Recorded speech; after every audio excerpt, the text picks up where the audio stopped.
জানেন, তিরুপতি বালাজি মন্দিরে এ শুধু পুরুষ নয়, মহিলারাও নিজের মাথার চুল দান করেন।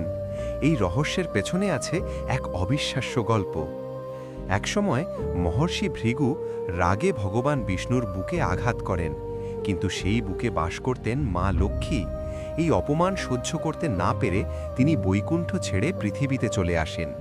লক্ষ্মীকে হারিয়ে বিষ্ণু দুঃখে পৃথিবীতে অবতীর্ণ হন শ্রীনিবাস রূপে এবং তিরুমালার পাহাড়ে এক পিঁপড়ের ঢিবির ভেতরে তপস্যায় বসে পড়েন।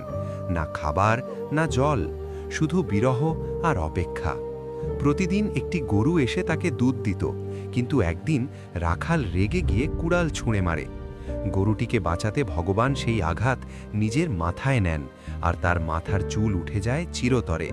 তখন এক ভক্ত নিজের চুল কেটে তার ক্ষতস্থানে দেন, আর অলৌকিকভাবে সেই চুল ভগবানের মাথায় যুক্ত হয়ে যায়।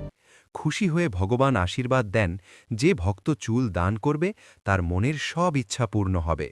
তাই আজও লক্ষ লক্ষ মানুষ সেখানে চুল দান করেন। কমেন্টে লিখুন জয় লক্ষ্মীনারায়ণ। ভিডিও ভালো লাগলে লাইক এবং সাবস্ক্রাইব করুন।